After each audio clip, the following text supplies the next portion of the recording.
Kraj jedne i početak naredne godine idealno je vreme da sumiramo utiske iz prethodnog i napravimo planove za naredni period. Kako je posao važan segment našeg života, korisno je da baš ovoj temi posvetimo posebnu pažnju.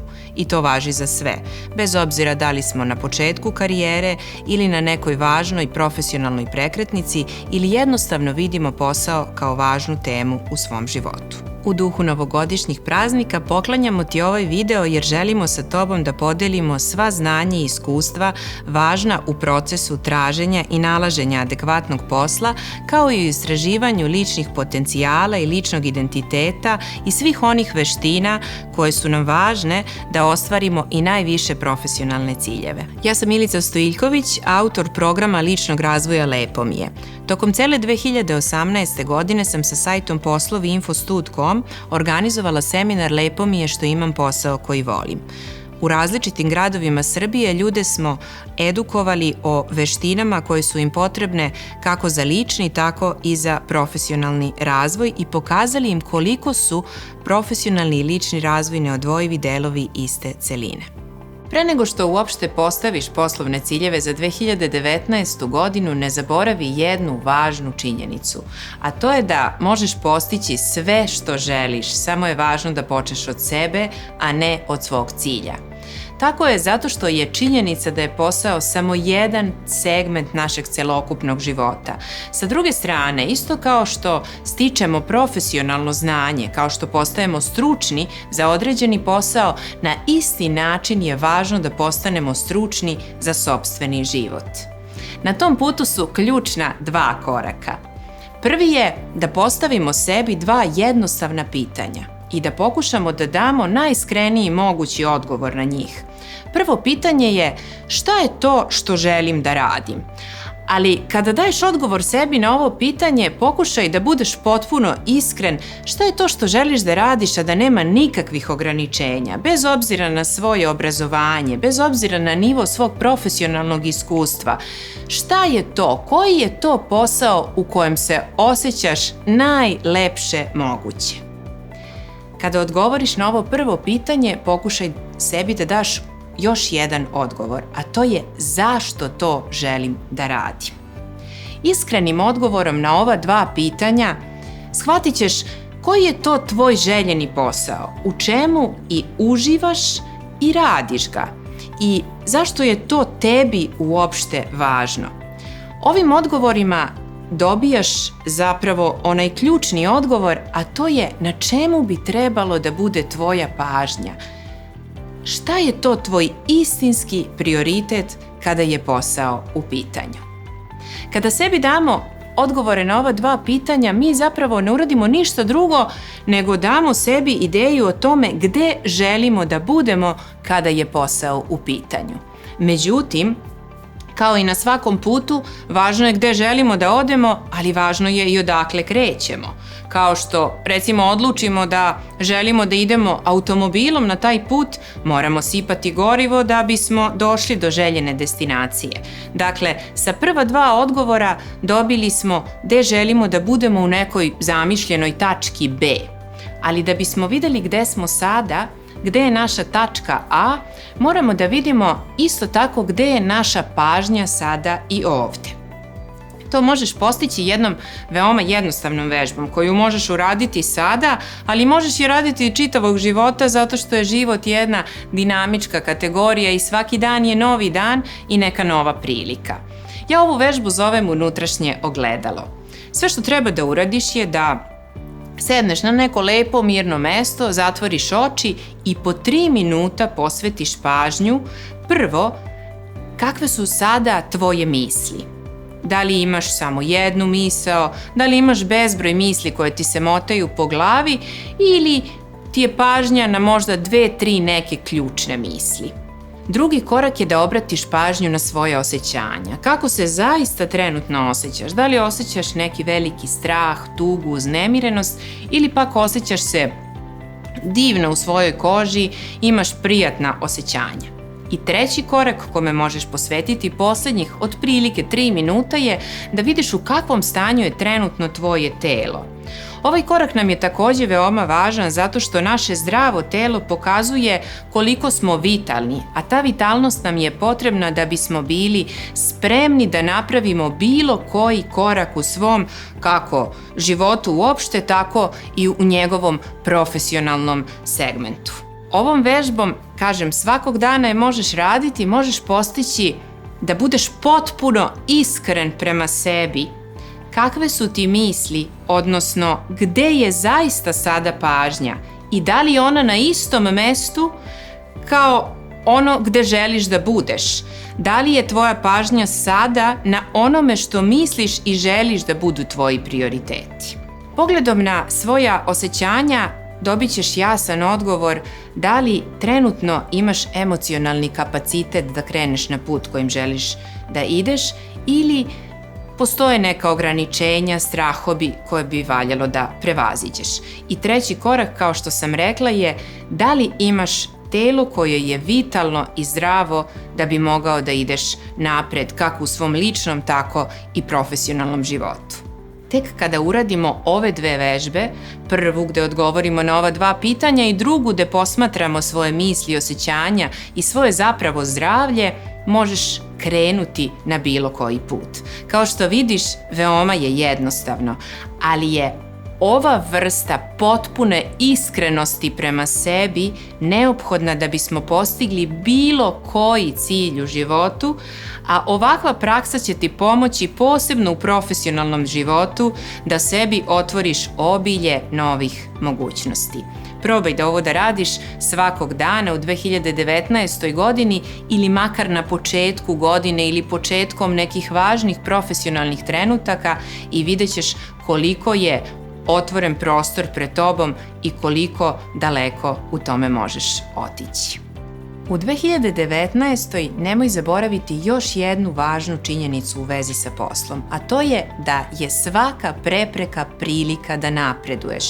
Bez obzira da li tek tražiš posao ili želiš da promeniš posao ili napraviš bilo kakvu promenu u poslu, ovo je činjenica koju ne bi trebalo da zaboraviš. Svi koji imaju makar nekoliko godina radnog iskustva dobro znaju da u svakom poslu ima onih delova koji nam se jako dopadaju, koje obožavamo da radimo, ali da isto tako ima onih segmenata koje baš i ne volimo. Isto tako imamo kolege koji su nam dragi prijatelji i saradnici, dok ima i onih zbog kojih jedva čekamo da preguramo dan. To je potpuno prirodno, to sve čini život, pa samim tim i posao kao njegov važan deo. Isto tako i u prirodi u 24 sata imamo dan i noć, imamo toplo i hladno, imamo sunce i kišu.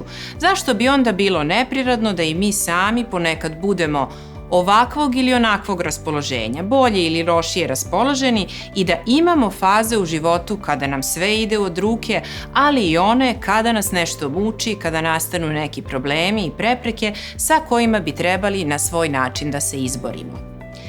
Ovu stvar ćeš veoma jednostavno prevazići činjenicom da razumeš da je svaka prepreka na koju u životu naiđemo zapravo samo nova lekcija, čijim savladavanjem stičemo neko novo znanje, a to znanje nam omogućava da dalje napredujemo. Posebno kada govorimo o poslu, ovo je veoma lako primenjivo, zato što kada prevaziđemo određene prepreke, bilo da tek tražimo posao pa bi trebalo da ga nađemo i da njime budemo zadovoljni, bilo da smo u nekoj fazi života i posla gde očekujemo da ćemo dalje napredovati, sve to je potpuno normalno. Sjeti se samo da kada si išao u školu, neke lekcije su bile lake i to je budilo jedan osjećaj prijatnosti, dok je neke druge lekcije trebalo malo duže učiti, trebalo im je malo duže posvetiti pažnju, vreme, više koncentracije. Ali kada smo ih savladali, imali smo bolje znanje. Postajemo stručniji za datu oblast. Isto tako i u poslu postajemo stručniji za posao kojim se bavimo. Isto tako u životu postajemo stručniji za sopstveni život. I želim na još jedan detalj da ti skrenem pažnju, a to je, bez obzira da li tražiš prvi posao ili samo želiš da promeniš postojeći, nikada ne zaboravi da je cilj traženja posla nalaženje posla, a ne samo traženje. Ovaj proces je veoma važan zato što dok tražimo posao i tekako pokazujemo kakva smo osoba, kakve su naše organizacijske i komunikacijske sposobnosti. Zato ja volim da kažem da je traženje posla svojevrstan posao. Ako svakog jutra odeš na sajt poslovi.infostud.com, pogledaš određene oglase za posao, pošalješ određene CV-eve, možda ćeš dobiti neku priliku za prvi razgovor za posao, ali to nije baš najadekvatnije traženje posla. Zato što time ne pokazuješ ni kakve su tvoje organizacijske sposobnosti, ni da li dobro ili loše komuniciraš i šta je uopšte tvoja ideja u vezi sa tim? Dakle, jesi u tom procesu traženja posla, ali možda nećeš naći adekvatan posao ili ćeš se zadovoljiti prosečnim opcijama. Zato povedi računa o ovome. Prva stvar na koju bi trebalo da obratiš pažnju je činjenica da svaki poslodavac kada pripremi oglas za posao jako dobro zna kakvog kandidata želi i sve te informacije koje su mu važne on navede u oglasu za posao. U odnosu na to je važno da i ti pripremiš svoj CV, odnosno da istakneš upravo one detalje koji su važni za datu poziciju. Nije isti CV adekvatan za svakog poslodavca. Zato u svom CV-u naglasi ono što određeni poslodavac traži u vezi sa svojim iskustvom, sa projektima na kojima si radio, sa znanjima posebnim koji su možda baš ključni za datu poziciju.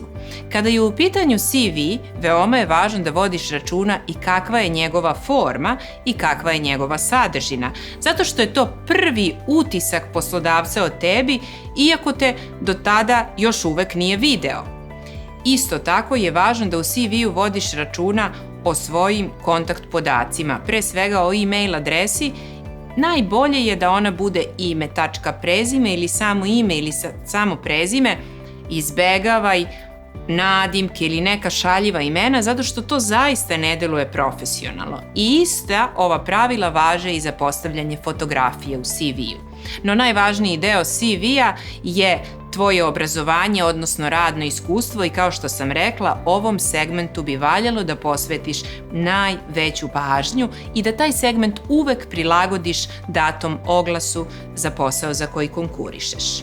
Takođe, u procesu nalaženja adekvatnog posla, ključan moment je prvi razgovor za posao. To je tvoja prva prilika da taj posao zaista i dobiješ.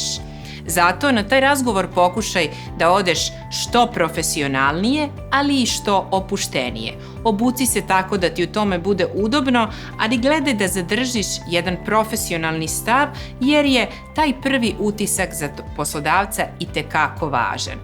Na ovom prvom razgovoru često se plašimo, ne znamo šta bi trebalo da kažemo, zbog toga što imamo tremu od osobe koja je preko puta nas.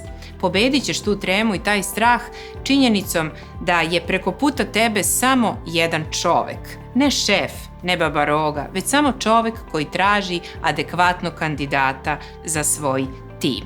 I ključna stvar kada već imaš posao kojim želiš da se baviš je da neguješ dobre odnose sa svojim kolegama, sa svojim saradnicima, zato što će i to učvrstiti tvoju poziciju u datoj kompaniji, u datoj firmi i pomoći će ti da neguješ dobre odnose sa kolegama, timski duh, jer ti je to sve takođe, pored tvog profesionalnog znanja, važno da bi se u poslu razvijao, ma čime da se baviš. Zato ne zaboravi da se srdačno i prijateljski javiš svojim kolegama i kada ulaziš na posao i kada popodne izlaziš i ideš kući. Takođe, slobodno izađi na pauze, porazgovaraj sa kolegama, razmenite po neku šalu, budi spontan zato što je to zaista pokazatelj kakva si osoba, kakve prilike sebi otvaraš i upravo je u tome važnost ne samo procesa traženja i nalaženja adekvatnog posla, nego uopšte izgradnje svoje poslovne karijere. I ne zaboravi, posao je samo jedan segment tvog života, ali je veoma važan. Želimo ti srećnu novu godinu i posao koji voliš.